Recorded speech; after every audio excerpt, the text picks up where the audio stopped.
when my grandchildren became a new part of our family experience. My first grandson, who is now 17, but when he turned 6, I decided it was time to begin the best days with grandchildren. I asked him where he wanted to go. If he had a whole day with me and could do anything he wanted to do with it, what would it be?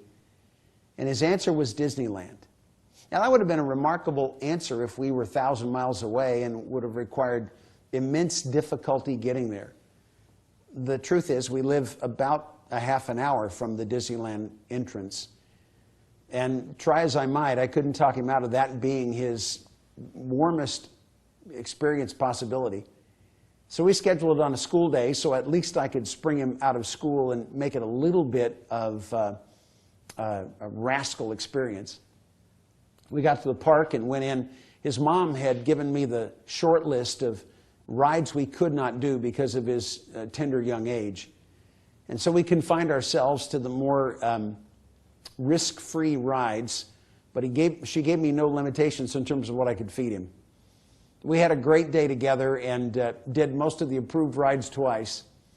When we finished up our day and were walking through the gates to go back to get in the car, I looked down and I said, "Jackson, has it been a good day for you?" And he looked up at me and he said, "Bobo, someday when I have children, I'm going to be telling them about this day."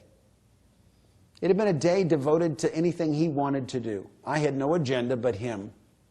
There was nothing I wanted to accomplish that day except to make memories that would be a meaningful reminder for him of a day spent devoted and dedicated to him.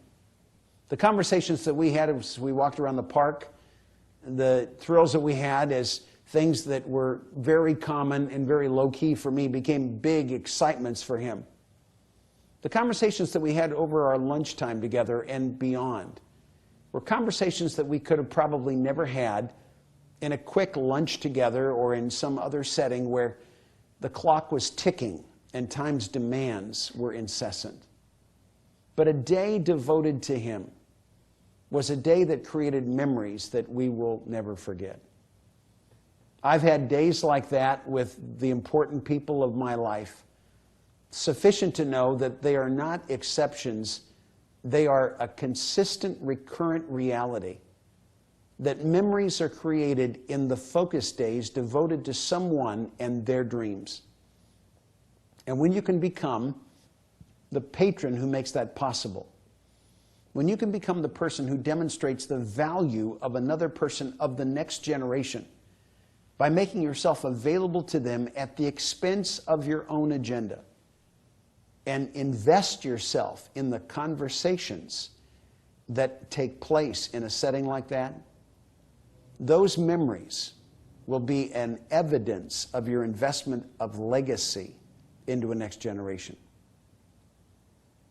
So whether it's a junior friend from an extended family system, whether it's children of a good friend that you find yourself in a virtual auntie or uncle relationship with, whether it's your own children, or if you're old enough to begin to see grandchildren coming on the horizon, where is the potential for your imprint in the next generation most likely?